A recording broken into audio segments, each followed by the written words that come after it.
Welcome to the new Overlords Podcast. I'm Max, and this is a video game show where I'm joined every week by the entire new Overlords Awards Academy.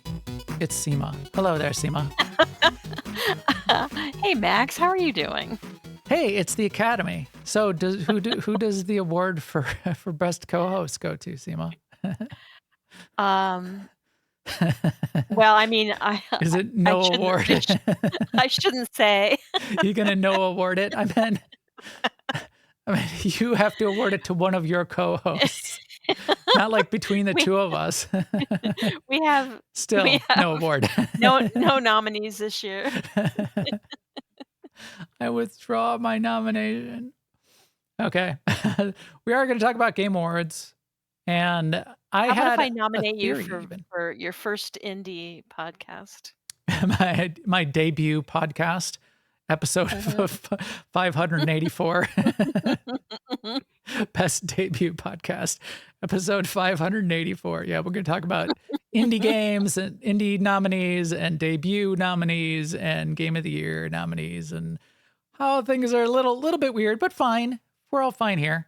I also had a theory on if they actually matter, and I'm going to answer that question because I came around to an answer that was a little bit different than my hypothesis. So we'll get to that once we start the second half of the show. But first, as always, we're going to talk about some news. Good news, everyone! There's some amazing news this week. Not really, but we'll get to it. As we round out the news, and you'll see our final news headline, and you can see how low the news cycle is this week. I think everybody's getting ready for the holidays. Right. They took the week off. I don't blame them. The first two things in the news, though, are rumors. And I don't know how both of these are like rumors I keep hearing about. The first one is Destiny 3 is in development at Bungie. This was sourced to, so this is published on Game Rant, and it was sourced to a notable leaker named, whoever this content creator is that has gotten these right. Colony Deeks is the leaker. Has done, has come up with other right news before. And has been accurate in the past. So maybe they are doing Destiny 3 in development at Bungie. My question would be, why? Destiny 2 is going well and looks good and is quite modern both in play style and in graphics, and it's got a lot of content. I feel like it was like on a little bit of a lull, and then it was like on they came back in a little bit more of an upswing. Their big update coming out on Tuesday, Renegades, which is all Star Wars themed, big deal with LucasArts, looks really cool. So yeah, why would Destiny 3 be in development? I don't know. Unless I think it's sort of like that question, what's the difference between Norwegian death metal and Swedish death metal? It's like you would only know if you were just really into death metal. Maybe. And if you're unhappy with Destiny 2 right now and you're longing for something different, then you might be able to tell us all the reasons. But in lack of the information of what Destiny 3 would even be, of course we don't know the answer, right? It's like Destiny 3 might be wildly different from Destiny 2. Oh, Sema, don't be rational. This is the dumbest thing I ever heard. Why would they do this? Who knows what it is? It's just going to be more of Destiny 2. They should just kept Destiny 2. And also, I mean, I think they're also not making the money from Destiny 2 that they want to be making. Maybe not. But in today's climate of game launches and what does and doesn't make money, it's and that might be why it's a rumor and not an announcement. Also, in development could be, hey, if we start working on it now, when it comes out in 8 years, will be a fine time for us to actually have a Destiny 3. When we put the alpha in pre-release and charge $90 for it. Then. Oh. Now, I said I was going to try to make a short off of today's episode. After the show, in the post show, I might try to make a short on that Ashes of Creation commentary as well, because they're going to inshitify early access is one of the dangers of what Ashes of Creation is going to do. And talked about it last week. I love Ashes of Creation. I want it to be successful. We need it to be successful. But that's a bad idea to put it on Steam. It's bad for games and it's bad for gamers. It may make them money, but it's bad.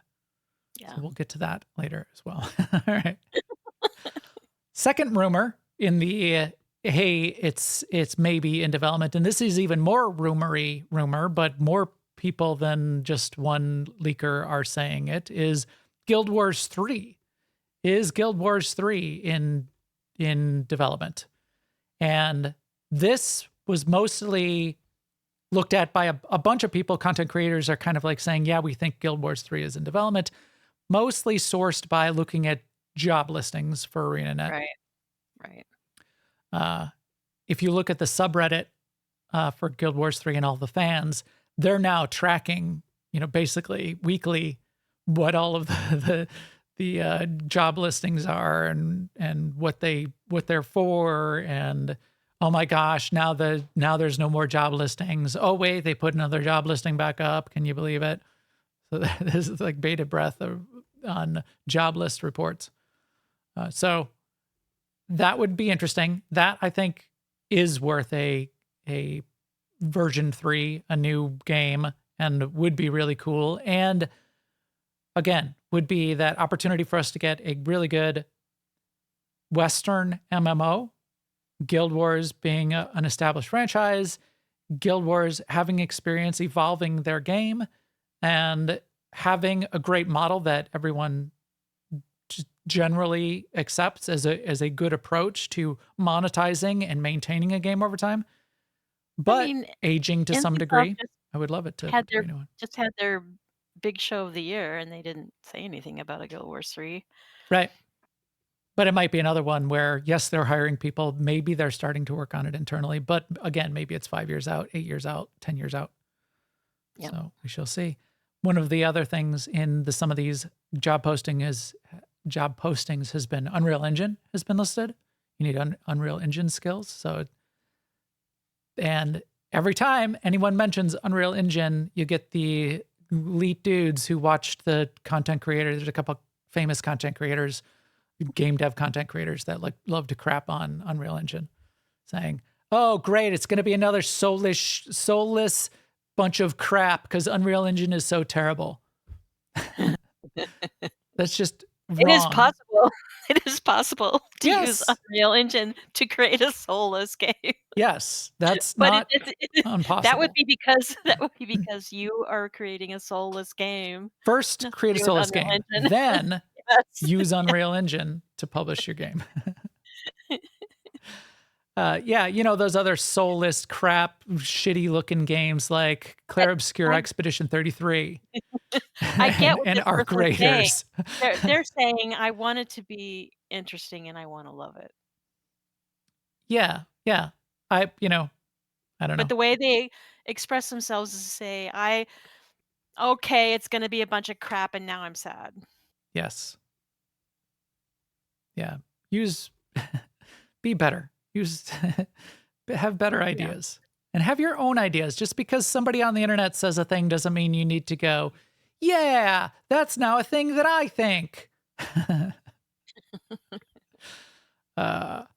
Also, in game news, as we go further down the long tail of possible news items, this one caught my eye. I don't know what it was. And while the chat room continues to talk about death metal,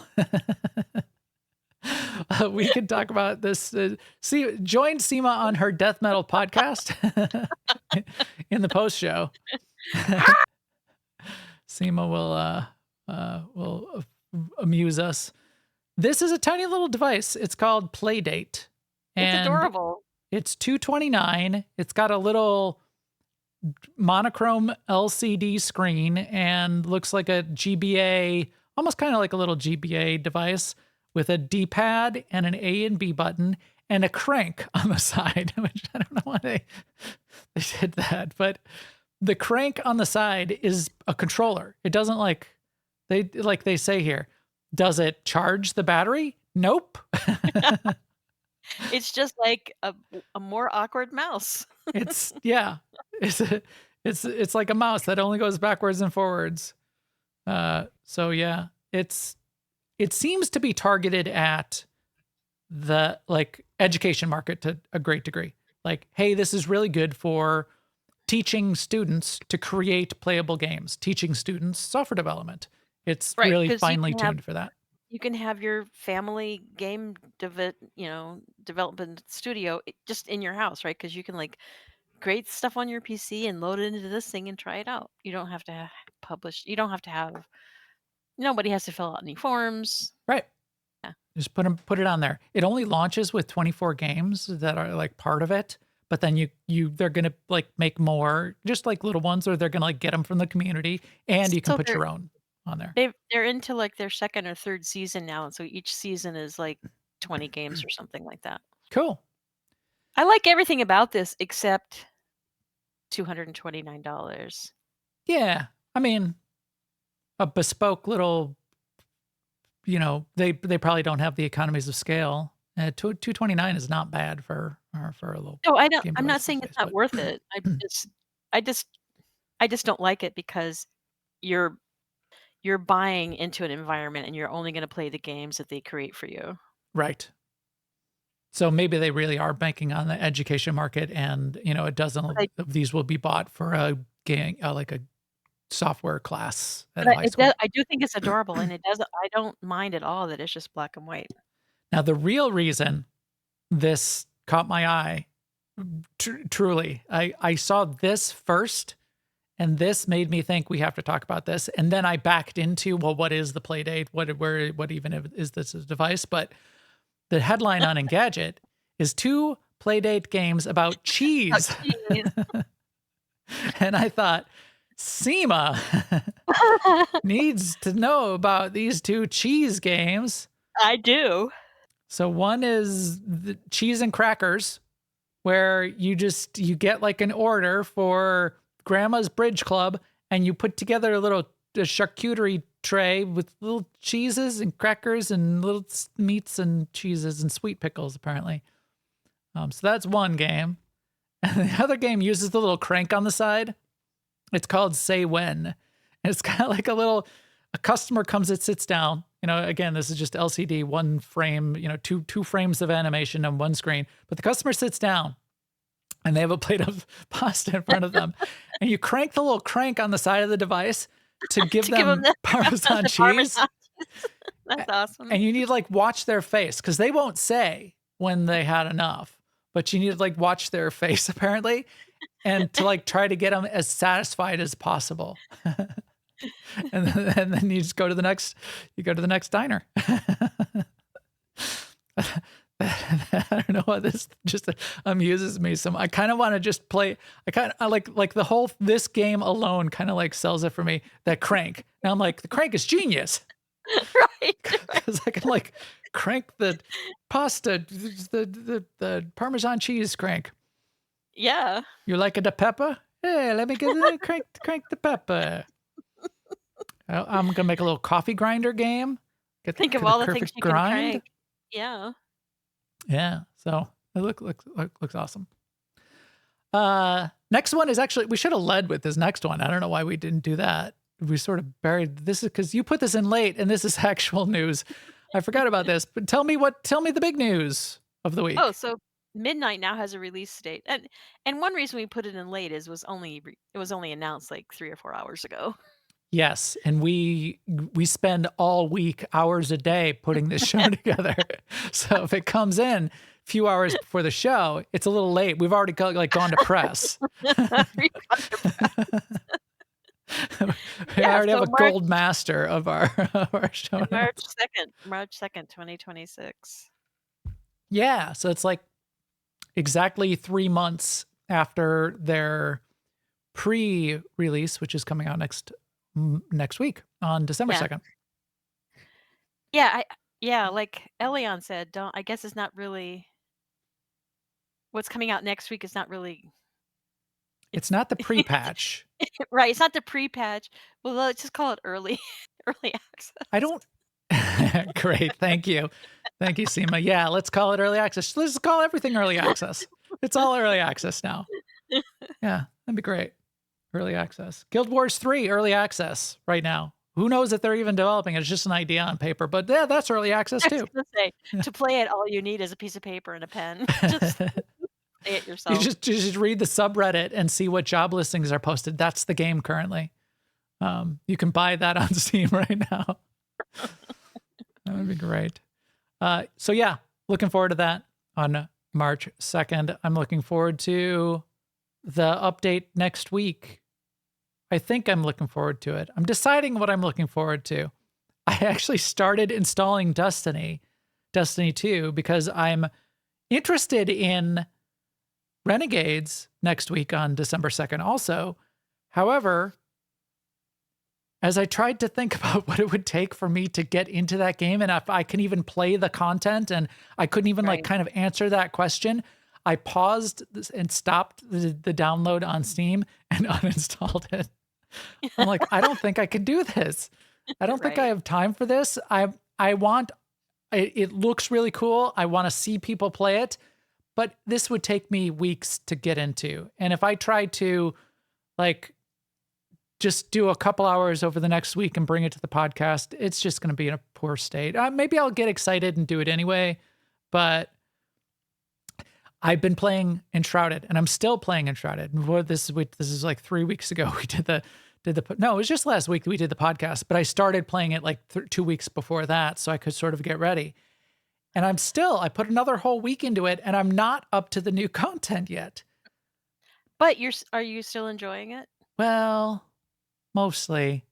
I want to get to the new content. So I am pushing a little Yeah. bit. And because So I'm now, pushing, okay. Yeah. I'm like trying That to makes it less fun. cut a couple things. And that game is really all about taking it slow in exploration. And if you, Right.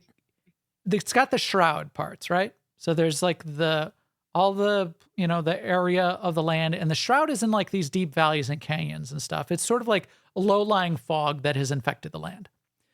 Well, a couple of these areas that they've gotten to it's very difficult to get out of the shroud. And if you're very careful and do a lot of exploration, you can find the paths in and out. But it's like a whole zone.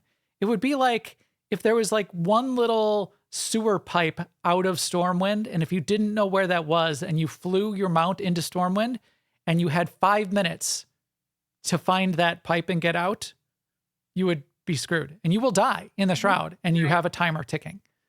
Yeah. So I remember that started to frustrate me. Remember that dying cart? Yeah. And the other thing is their mechanics are feeling like they're getting fewer and fewer. And one of the key mechanics they've always had is a little bit of parkour platforming. You kind of like, you swing on the grapple, you go on the jump from platform to platform, avoid the traps, and get through the tower. Well, they've gotten each new zone. It seems like they're going, oh, how can we like take it to the next level? And the platform claptrap bullshit crap is getting on my nerves. I'm not that fond of platforming. It turned it from me a little bit just in this middle part of the game, from a survival building game to a platforming, a timer-based action combat game. And I don't want to play a platformy roguelike. I want a survival crafting game. Right. After I slowed it down, I played a little bit more last night. I slowed it down. I found one of the areas where I could get down into the shroud, and it got, got through what I needed to do. It felt a little better to not be pushing it. And that I may just play it sort of like on the side through the December or through the winter, and be very careful not to be pushing it. And I think it'd be okay. Yeah. Because it's still a Right. great game. And the exploration is real. So that's fun. Okay. So midnight is coming. Midnight is coming. Last up, and this is where the news really started to break down. And I actually said, we're not going to talk about this.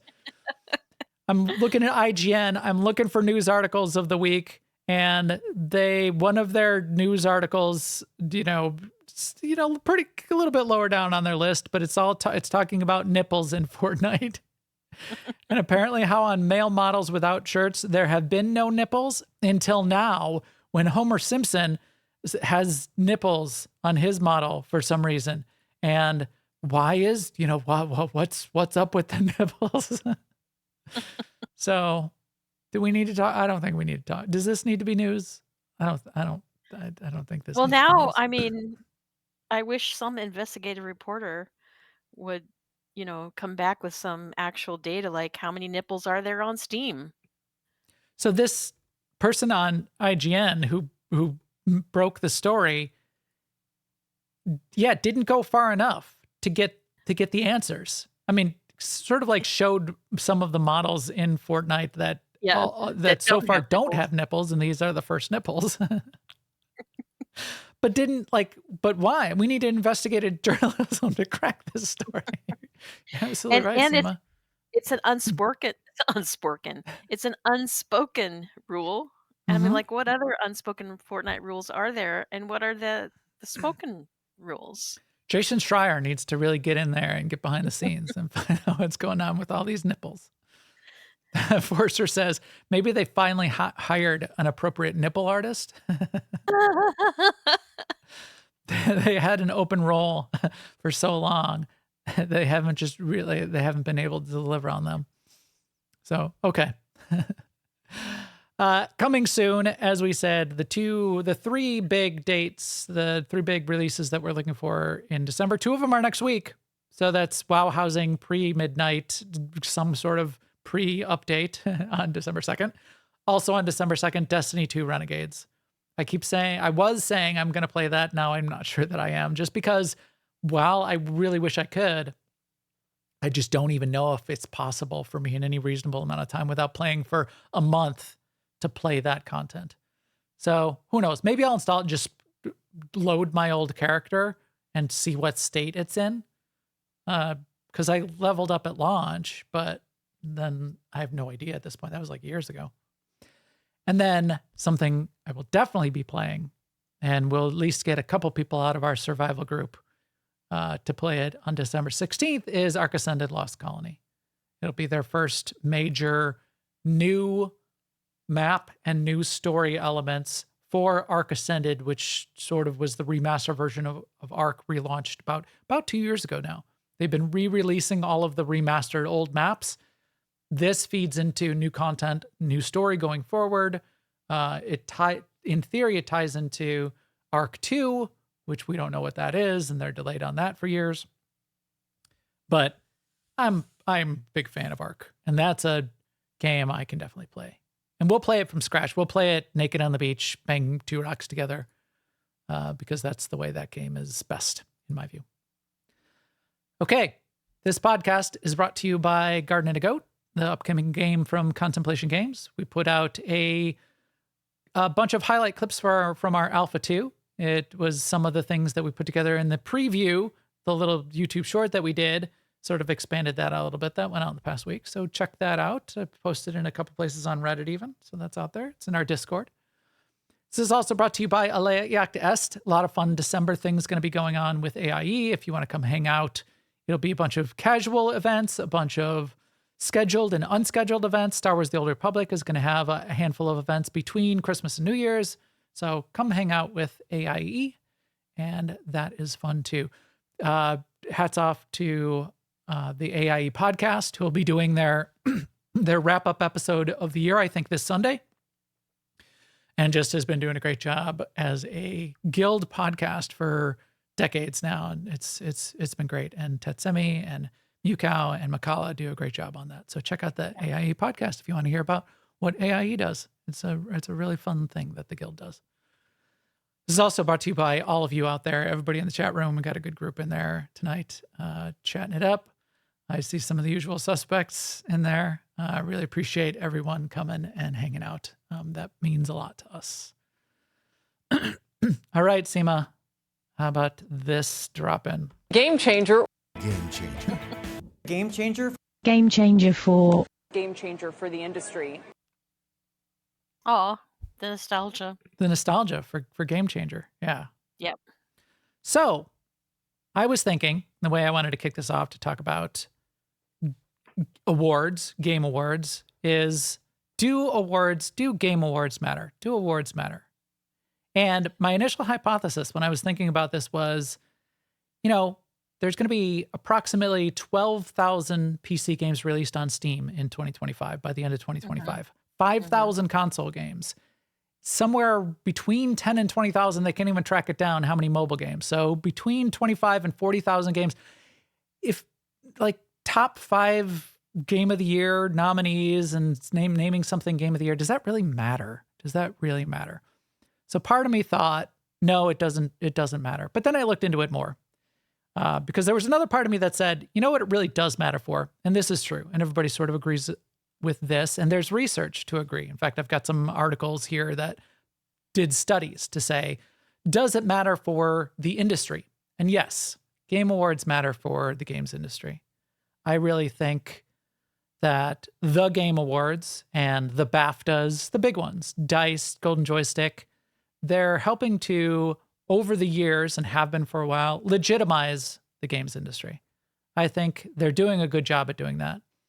I think Jeff Keighley is doing a good job with the Game Awards in creating enough of an event that normal people can talk about that elevates the gaming industry to something that everyone can participate in and think about and is legitimized in the same way that the Academy Awards originally helped legitimize movies over theater back in the day, back when I was young. Oh, that day.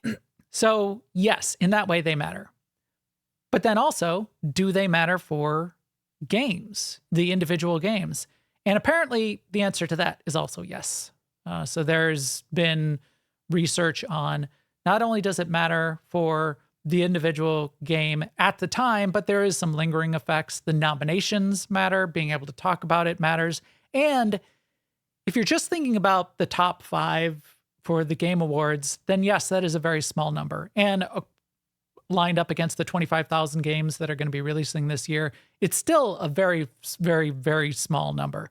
However, there are a lot of awards out there. There are local awards and show awards and secondary awards, GDC awards, which are big and have renown, and our peers giving each other awards. All of those feed into getting visibility for the best of the best that's out there in video games, which out of 25,000 games, it's very difficult to find those without some set of tools like algorithms, which I think are the worst tool, like recommendations from respected content creators, and like awards to be able to say, here are good games. So TLDR, do awards matter? Yes. Yes, they matter. What do you think, Sema? I think the problem is insurmountable. And the problem to me is the tens of thousands of games that are introduced every year. So Game Awards, for me as a consumer, do bring some up into my field of vision, but I don't know that process is the best process for doing that. Right. And I also don't know the solution. So it seems like, to me, it seems like a bad solution to a big problem. We don't have a good solution. I still definitely think there's worse solutions like that store algorithms and, and like Reddit upvotes and. But I think those feed the Game Awards too. Yes, some do. Some Game Awards are popularity contests amongst players. Some Game Awards are journalist driven. Yeah, and those are valid ways. But I mean, I do think journalists, for instance, can be influenced by kerfuffle on Reddit. And you tend to see the games that are most successful are the ones also that end up getting rewarded. And is that chicken and egg? I mean, those are the ones that are getting the most buzz and selling the most, so they get the most eyeballs on them and then get the nomination as a result. Whereas, are they doing the work to find the games that aren't necessarily financially successful, but are really, really good in execution? Or are you taking the shortcut because you got to deliver a deadline to make to get your award nominations out there? Yeah, I don't know. I don't think there is a good solution with, 25 to 40,000 games being released in a I year. I I mean, I did sound pretty negative on it, but I think I'd rather have Game Awards than not have them. Right. Like, I enjoy the concept of it, and sometimes I like the drama around it and all that stuff, and the glamour. Just like I will occasionally watch, the Golden Globes or Yeah. the BAFTA awards. It's not because it's gonna be my favorite movies necessarily. Yeah. This article that was talking about the Game Awards in general on digital trends did a good job of calling out the Game Awards and saying they're getting pretty good with the glamour and the production and turning it into an event and water cooler moments kind of thing. Is it still also just like a sales event and there's a bunch of trailers and that kind of thing? Yes, but production value is really going up, and that's a positive aspect of it too, because then it's entertaining in and of itself. Like, I always love when like the Emmys give an Emmy to the Emmys for best television event kind of thing. So them doing a good job at what they're doing is good as well. So the Game Awards should get a Game Award for Game Awards. So let's talk about some Game Awards. It's nominee season, although Golden Joysticks actually put out their game winners recently. The Game Award nominees were announced. That's mostly what we'll focus on. And then BAFTA will have their awards in February, and DICE's awards will be in February. And those are some of the biggest ones. And then GDC in the spring as well. Although those are a little bit more insider. So those are the kind of like the biggest ones. But there's a little bit of controversy, so we could talk about that a little bit. I'll toss them around a little bit. Maybe do a couple guesses of what we think that the Game Awards will award the award to. Awarding awards to the awarded. Game of the Year, Expedition 33. So Claire Obscure Expedition 33 won like half of all the Golden Joystick Awards. It's nominated for the top 5 categories, ostensibly the top 5 categories of the Game Awards, which are Game of the Year, Best Game Direction, Best Narrative, Best Art Direction, Best Score and Music. Game of the Year also includes Death Stranding 2 on the Beach, which I heard there's rumors that it might finally be coming to PC before too long, which would be nice because it's dead to me if it's not on PC. Donkey Kong Bonanza, which is also nominated for a couple other things, which I think it will win in another category, not this one. Hades 2, Hollow Knight Silksong, Kingdom Come Deliverance 2. And we'll talk about Hades 2 and Hollow Knight Silksong in a bit as well. Really fun to see Kingdom Come Deliverance 2 up there.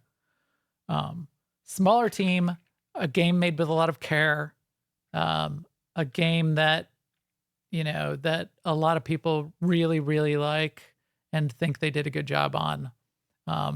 Really fun for them to get the nomination and come in second to Claire Obscure Expedition 33 on Game of the Year. What do you think about Game of the Year? I mean, you didn't play Claire Obscure. Did you play?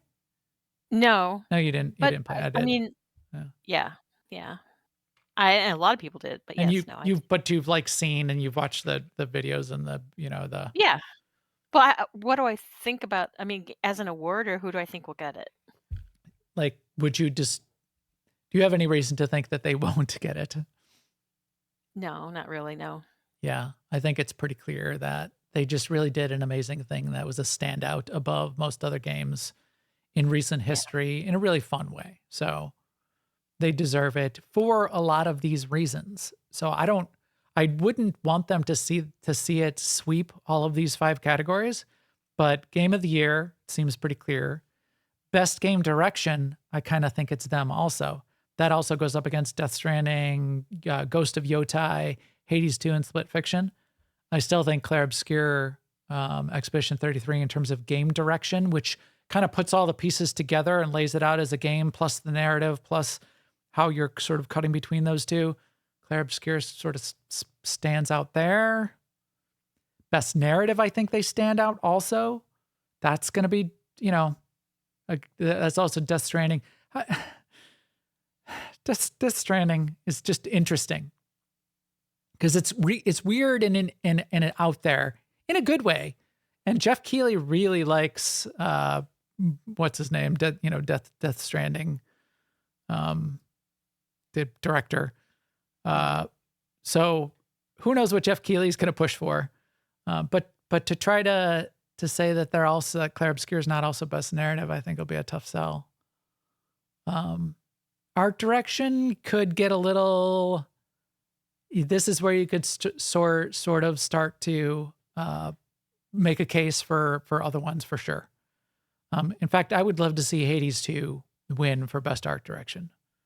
I think they've done some really interesting things in just the creation of each one of their characters and their vignettes and the attention to detail as they've put that world together, I think was really, really good. And then the last one, best score in music.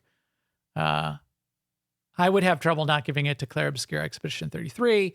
There might be fans of, like Hades 2 or Silk Song and liking that music better for other people. So who knows? That could be more subjective too. So yeah, I don't know. On those big ones, I don't know what you think, Sema. I think if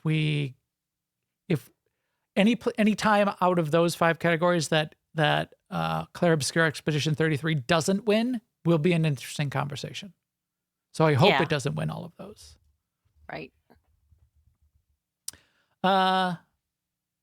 This next one, everybody kind of like looks at these next 2 categories as nice categories to have, but nobody really knows like what they are or do or mean, which is innovation in accessibility and games for impact.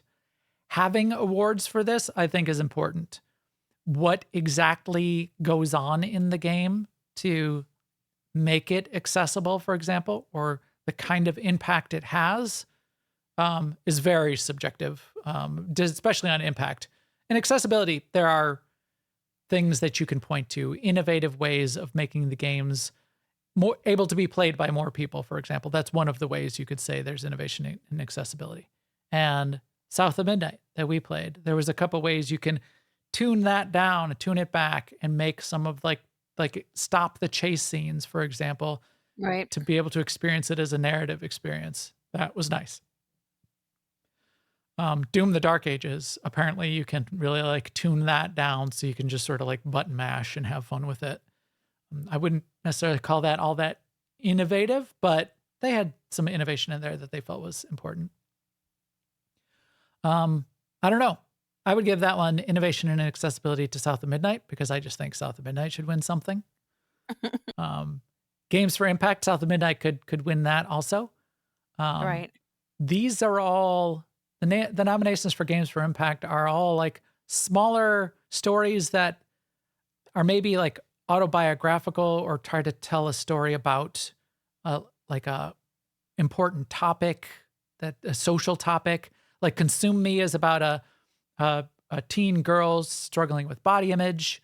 Despolote was semi-autographical about growing up in Argentina. So there's some nice things in this category. So Yeah. I think South of Midnight was a really quality version of bringing a new set of stories and lore to the public consciousness that was done in a I nice way. feel like this is a problematic problematic set of awards though, because it kind of gives the message that they're not fun, that they're single purpose, or that they're like taking a class. And like, what if I don't want to learn about people that are not like me, and that's not why I play games? Yeah. And what if I don't really care about this single issue? And some of these, South of Midnight, for instance, is a great game. Yes. That's an interesting take. It's almost And like, oh, please don't nominate us for that. And I kind of feel like I wish Game of the Year, what would make a really great Game of the Year is lots of things, including accessibility innovations and making an impact on the world. I wish that every game that was what they wanted to do. It's kind of like when you're like you want to buy a blender, and you ask the internet what are the top 5 blenders, and you go read an article, and it'll tell you 5 blenders, but it'll say, this is one is the most expensive, and this one is the cheapest, and this one has the biggest buttons. And I'm like, no, that's not telling me anything I need to know. Right. Right. Yeah, that's interesting. I do unfairly do this myself, bias my own opinions when I have a book recommendation and someone tells me this is an important book. Then I'm like, oh, I'm not reading that.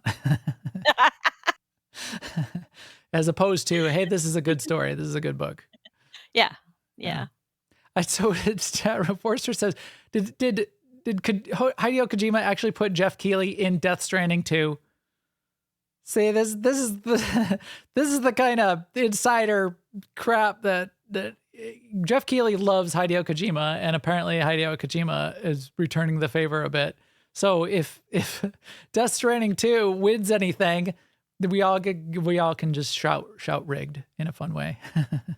Yeah. Yeah.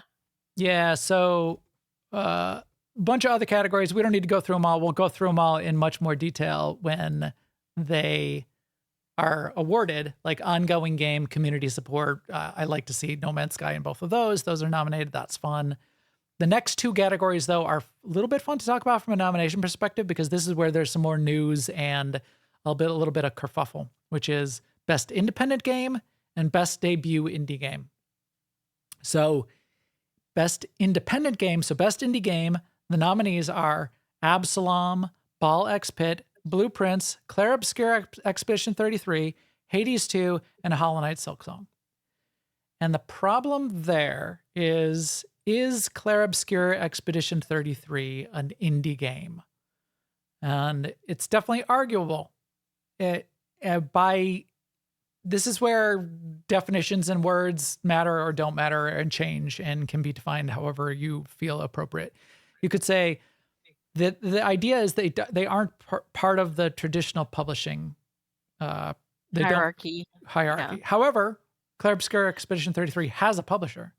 It had a $60 million budget. It's made by big names in the industry. They have Charlie Cox doing the voices for their game. They have, so it's really hard to say that's like an indie game. I mean, they have a publisher and $60 million budget. If they're an indie game, then Cyberpunk 2077 is an indie game, because they're at least self-published, and they don't have a publisher. Fortnite is an indie game. They don't have a publisher. So it's kind of weird to see it there. Hades 2 and Hollow Knight, definitely more indie games. They're definitely indie studios. Hollow Knight, I think, fits the best in this category, because Hollow Knight is a small number of people, passion project, very indie studio. I think Hollow Knight Silksong deserves to win this the most, in my view. And then the same question on Best Debut Indie Game. So Debut Indie Game even goes further and I think is even more problematic, nominating Clair Obscur Expedition 33 for Best Debut Indie Game. So here are the nominees for Best Debut Indie Game, or what they were. Blueprints, Clair Obscur Expedition 33, Despelote, Dispatch, and Megabonk, which is a weird game. Megabonk is a meme game. It's like, it's a Vampire Survivors like in 3D. So Vampire Survivors like is almost like just a joystick. You just run around. You're just running around and you're like shooting. You pick up a power up and you start running around, shooting. But there's like you're a monkey and you're shooting bananas. Isn't that funny? So it's kind of a meme game. However, the creator of Megabonk was done by one person, and he asked his name to be withdrawn from this category because he said, "Hey, this is my first like big game, that was like a hit, but under other, pseudonyms, kind of like under other dev names, I did a couple other like small indie games before. So this isn't really a debut game for me." Mm-hmm. My debut was in the past, right? However, you've got Clair Obscur Expedition 33, which is headed by ex-Ubisoft executives or ex-Ubisoft team leads at least, and experienced people from across the industry coming together with a budget of $60 million and Charlie Cox doing the voices. And that's a debut indie game. If Megabonk is taking their name on the, off the list, how can Claire Obscure be on the list? That seems tough to me. Yeah. So that definitely seems problematic. I don't think that should be considered a debut indie game. Because to me, that's kind of like, Christopher Nolan and Martin Scorsese got together and spun off a little side movie under a new studio name, and that's a debut, a darling debut indie film, from Christopher Nolan and Martin Scorsese. Right. So I think that it is weird to have that on the list, for one. The other interesting conversation for this one is Dispatch. I think this is the only category that Dispatch got nominated for. And poor Dispatch. So Dispatch, a lot of people are talking about, and hopefully it gets nominated for other awards, but for the Game Awards, it came out at a weird time. And I played Dispatch, so we could talk about it for a couple minutes right now. But Dispatch started releasing, but didn't finish release. So what it did is, over the course of 4 weeks, it released 2 episodes of its 8-episode episodic version of its kind of like a Telltale story game. It started releasing before the cutoff and finished releasing after the cutoff for the Game Awards nominations. So people had problems trying to nominate it for any of the big categories because it wasn't done. They only saw like half the game. So you can't nominate it for the Game of the Year if, who knows, well, maybe it just has a terrible ending and everybody's going to hate it. So you could see that being a problem. But apparently it's also in a weird spot where it can't really be postponed till next year because it kind of like was right on this cutoff, and it would be weird to shove it into 2026 Game of the Year. Right. So unfortunately, I think they're going to kind of get underappreciated because now it is completely out, and a lot of people in the industry and a lot of fans are acclaiming it as one of the best games in recent history. It's a very different game. It's not, it's not action adventure. It's not Arc Raiders. It's kind of like a Telltale story game with a little kind of like a mini game built into the episodes as well. Aaron Paul, who's Jesse Pinkman, and a lot of other famous voice actors are part of the project as well. But Aaron Paul is the main character, and he's a superhero. Opening scene. He's like almost like kind of like an Iron Man superhero, and his suit gets wrecked, and he's like, it's destroyed, and so he's kind of like no longer a superhero. He gets picked up by this little bit of like, you can kind of think of The Boys without the, as Sema, you put it earlier this week, without the nihilism and the leaning so far into the violence and vulgarity, but the kind of idea that superheroes are a little bit more corporate. There's like a corporate service that people subscribe to superhero protection, and he gets picked up as the dispatcher. So right. That's the whole idea of Dispatch. And he ends up getting assigned a team. You get to kind of like meet his team. You get to meet, I think her name is Blazer, this, very attractive. And they're like, are they having a romantic moment or not? Kind of things in the opening scenes. You get to wonder what's going on there. Kind of things with her. She's kind of like pulled him into this. Old friends of his are involved. Very, very interesting cast of characters very early on.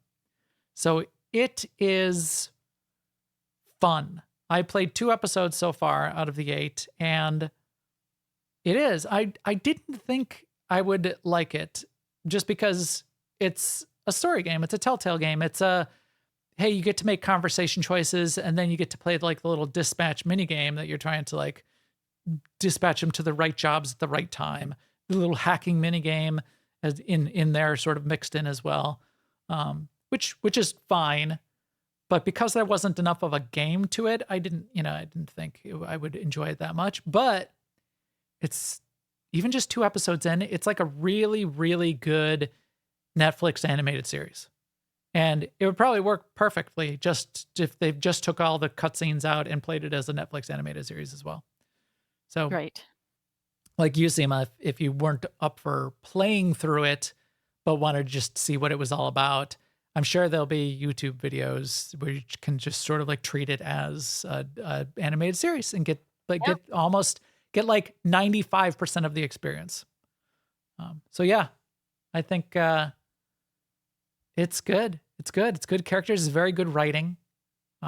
You can just see the way they're showing and not telling, what things they are telling, how the dialogue sets things up, and very concise little package scenes to intrigue you, bring you along, make the episode work, and then make you eager for the next episode. So it's cool. I'm really pleased with what I've seen so far. It has me after the fact going, I do wonder what's gonna happen. I should get back Yeah. in there. I even like did kind of crappy in like the first time through the mini game, and I was like, should I restart? Should I start over so I could do a little? I could do better for my team. So it's interesting. It's good. It's good. But yeah, so that's in a weird spot for this best debut indie game to bring it back around to the Game Awards. Yes. But yeah, check it out, everybody. I recommend. But what do I think should win for best debut indie game is Blueprints. I think that should win best debut. Yeah. That guy worked really hard. He worked for a long time. It was a debut game. He's worked in like TV and film and art previously, but this was his first game. And it's just a really, really well done game. Really well put together, by the end. A passion project and well formed and unique in its genre. Really great debut. Okay, how we doing here? We're going good. We're doing fine here. We're all fine here. So I kind of skipped over some stuff. Is there anything that that caught your eye that you wanted to say? Yes. I mean, or no. I mean, there's some things that catch my eye, like, where is it, the best ongoing game? It's like, I don't know how they picked that. Is it Right. just by how they had such a small list of nominations when there's some huge ones out there? Like, yeah. Why isn't World of Warcraft ever nominated for any of these? Yeah. I don't know. How can that not be? I mean, it is such a phenomenon. And there's so many moving parts to it in a good way that if you're a part of that experience, it's deep and broad and super deep and super broad. And Yeah. it's a universe for you to go live in. And how can you not say that they're not like supporting their community and have like a really good ongoing game after so many years of them putting their heart and souls and like In fact, I would say that's one thing they they are really present with the like, I mean, they don't always say what some players want to hear, but they're always in the dialogue. yes, and continuing to try to improve and push things forward and make some bold moves even now. Like we want to change the way that add-ons work. And Yeah, we're right. gonna potentially be breaking some things, and we're gonna have to work with you and figure out how this works, so that we can make the game better for the next 20 years. Yeah. And then you've got things like the Legion remix, like adding like remix to the whole picture of a new way Right. to play and experience the game. And then you've Right. got them continuing to support and evolve Classic in lots of Uh, it- different ways. Right. And I mean, time walking, and they've always put a lot of effort into making all of the stages of the game remain relevant over time. The Mount event that they had this year Yeah. that everybody Yeah. loved, and they're on the cusp of adding housing to the game now. To not have World of Warcraft anywhere on this list seem to me to be a crime. And I haven't even played much World of Warcraft in the past year. It just it makes me feel like there's just like it just doesn't appeal to this circle of people for whatever reason. I guess. I mean, to have Final Fantasy 14 on here, where by all accounts their most recent update has recovered some, but was certainly lackluster at the start. And I mean, but I also get Final Fantasy 14 too, because they have done some remarkable engagement with their community as well. Yep, and they can, So yes. and Fortnite is doing crazy stuff. It's not against any of these. It's just sort of like Right. such a short list. Right. No Man's Sky is that- definitely on this list, and best community support. No Man's Sky community support, I think, is a weird one. Also, I should look up the definition because I don't know what they mean by that. But having No Man's Sky as they're just continuing to do a great job, a category, I love seeing that, and I would vote for them. It would be hard for me to say what I would think would win out of these categories. You've got things like Helldivers 2, which is very engaged with their community. So that's could be up there. And people love that game. Baldur's Gate 3, I don't know why that's on there. I mean, I get it. They did like a couple little things after the fact, but the game's done. It's not like, how are they supporting their community? They put in like a postscript where you got to have like follow-up conversations with your teammates, with your followers. Maybe they did something like, the least amount of hate posts on Reddit or something. Maybe. Yeah. Yeah. The least amount of mixed reviews on Steam reviews. But I think they're also just not interested in WoW because it's been around forever and it doesn't, like, if you put WoW on this list, would it draw more people to the Game Awards? I don't know. Maybe it would. Final Fantasy and Fortnite.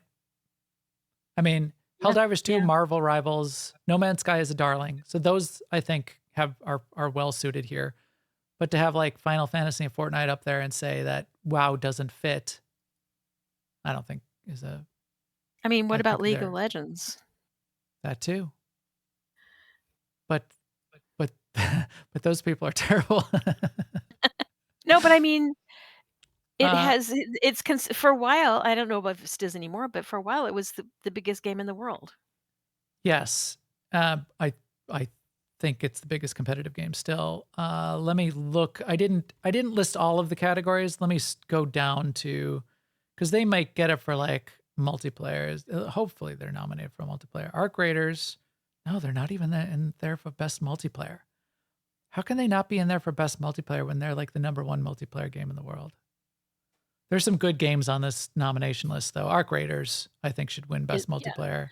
Yeah, I mean, yeah. Split Fiction has Raiders gotten a is- few nominations across various categories. Yeah, including family games, which Yeah, I think Family Games is a fine little category. And I feel like it's a party game category. from everything I've heard, Donkey Kong is a real winner in that category. So hmm I wonder where that will go. Adaptations. Like these I don't care about as much as like movies that are made out of video games. Minecraft movie, Last of Us 2, Until Dawn, Splinter Cell Death Watch animated, Devil May Cry animated.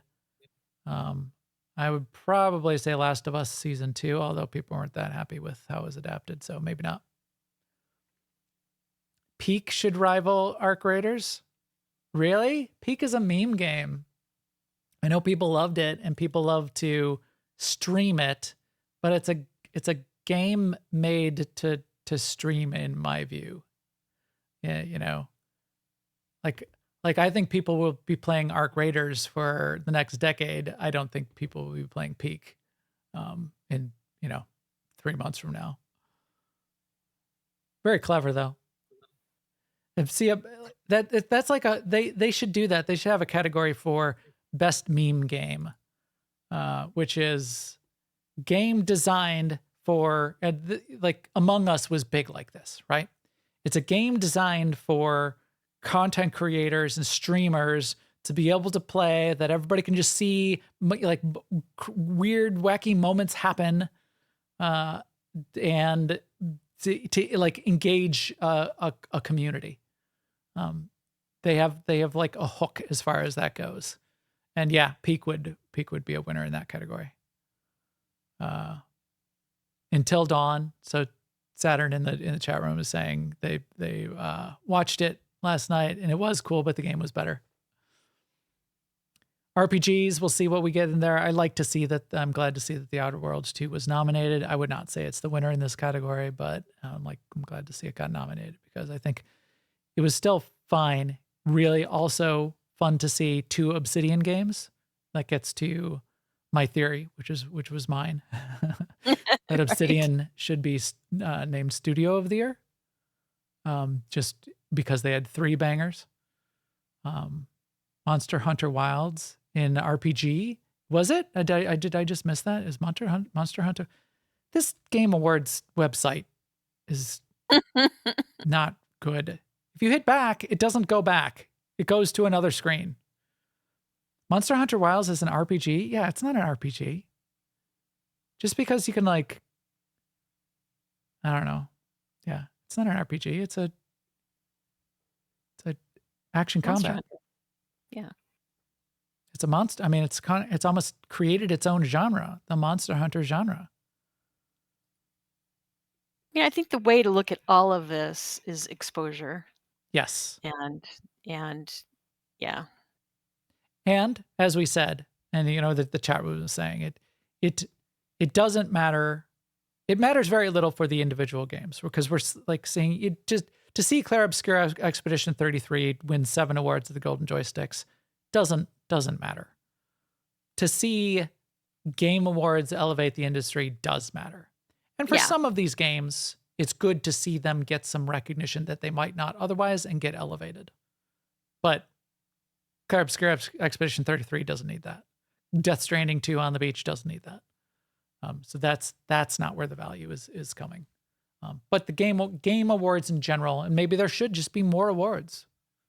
And I've liked this in the past. I've gone to PAX and they'll do like PAX Rising Indie Showcase, game award and, honorable mentions for the couple top indie games out of their PAX Rising showcase.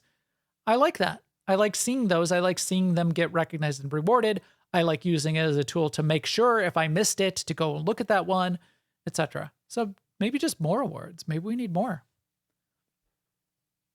Yeah. Hollow Knight, as far as best action adventure, that's interesting. I don't know if I would rate Hollow Knight as the best action adventure. I would not. I mean, you kind of wrap a little bit of narrative and adventure around it, but it's not an action adventure game. I would not count it as fitting in this category. Yeah, this would be a tough one for me. Like, I thought Indiana Jones was a good game. I would probably not rate it. I think Ghost of Yotai might be a winner in this category. Because I think it's not going to win in a couple other categories where it should. And because Claire Expedition is not in this category, It might. Death Yeah. Stranding or Ghost of Yotai, I think, will win this category. I do think Indiana Jones was really fun, but I don't think it's going to win there. Most anticipated game. So this is where we were starting to have that conversation around, is Grand Theft Auto 6, is that an anticipated game even anymore? Because they delayed it twice. I mean, this is a weird one too. Does this mean you don't actually have to ever release your game to win this one? True. Like they were they nominated for most anticipated game last year as well? I wonder. They might have, yeah. They might have been. And so then they can just keep delaying and keep winning. winning. That's the long game. That's their long con. They're just going to keep delaying so they can keep winning best anticipated game every year. They haven't even made a game. They just want to win the award over and over. 007 First Light, I think, looks good. I wouldn't say that that's most anticipated out of these. I would say it will be between Grand Theft Auto and Witcher 4. And I think it could go to Witcher 4 just because of fatigue right now over Grand Theft Auto delays. And as I don't know. I think Resident Evil people just love it and they just want more of it always. Sure, maybe. But those are Resident Evil people. Yeah, that's very true. And I didn't mean they're evil people. Same thing with The Witcher, but I think the Witcher, because of the TV series and everything, I think The Witcher has more general appeal and probably is more anticipated in volume. They make it up in volume. But Grand Theft Auto, if it wasn't for the delays, it would be Grand Theft Auto. So with the delays and people just sort of being like, sigh, I think that could just potentially bump it down on the list, and then I would give it to Witcher. And for me personally, yeah, so Jay Melman there in the chat room is saying, and we haven't even done that. We'll talk about that like when it actually gets awarded. But for me personally, it would probably be The Witcher. Yep. For sure. It would for sure be The Witcher out of this list. And second would be 007 First Light. Third would be maybe Resident Evil. And then tied for fourth would be Wolverine and Grand Theft Auto for me, in terms of what I anticipate wanting to play. So cool. All right. I think we are going to keep an eye on this. We'll keep an eye on the BAFTA awards. In my mind, BAFTAs have more cachet. I'm really interested English. to see. Yes, and everything English is. Right. If you have an English accent, you're smarter. The DICE Awards, which I wasn't as familiar with, but are highly acclaimed. And then Golden Joysticks, which already got rewarded. I guess let's just name off a couple of the top ones, the Golden Joysticks that actually got awarded. So Claire Obscure took 6 awards total out of the Golden Joysticks. So they won for storytelling. Yotai won for audio design. That's nice. Peak won for best multiplayer. Arc Raiders is not even on the nominated list. How does that work? Visual design, Claire Obscure. Game expansion, Lies of P. I would have given it to No Man's Sky, Voyagers. Atom Fall story expansion pack is nominated on the list. It's because it's British. I mean, to be fair, what wouldn't you give to No Man's Sky? Yes. Any list that it came up on. Yeah, you got me there. Best indie game self-published and best indie game without the qualifier of self-published. Ooh, look what they did here with their categories. I didn't even notice that. So best indie game self-published went to Hollow Knight, Silksong. Hades 2 was on here. Well, why isn't Claire Obscure on this list? That's weird. What is going on? They have 10 games on their nomination. They have 10 games nominated for best indie game self-published, and they have another 10 games nominated for best indie game, and Claire Obscure is not on any of them. Well, maybe they agree with you that it's not really an indie game. They do. See, I will take this as validation that I am correct. Wait, this is Golden Joysticks. This is not British. Look, I don't know why. They have a studio of the year. Ooh, who did they give it to? Sandfall Interactive. Yeah, so that's Claire Obscure. Whereas I would have given it to Obsidian. And Obsidian isn't on this list. Because I think to have done so well, True. So Grounded 2 was early access, so maybe they got dinged a little bit for that not being a released game, but they were nominated for Best Early Access. That's fun. Soundtrack, Clair Obscur. Oh, that's a fun thing. Best game trailer, for which GTA 6 did get. Yeah, they had a good game trailer. That is They did. Yeah. that is Yeah. quite good. Still playing mobile, Pokemon Go. Okay, I think that's fair. There's got a lot of good mobile games on there. Clash Royale, Genshin Impact. But Pokemon Go had a resurgence this year. And then still playing award on PC and console, Minecraft won. And I don't see No Man's Sky on this list. And again, no Warcraft, no World of Warcraft. How can you not have World of Warcraft? The people have been playing that like since they were born, and now they're like graduating high school. Yeah. Do they have like a MMO category? Let's see. Still playing, remake, remaster, gaming hardware adaptation, Arcane Season 2. That's nice to see Arcane Season 2 win Best Game Adaptation. Performers, lead performers, PC Game of the Year. PC Game of the Year was Hollow Knight Silksong.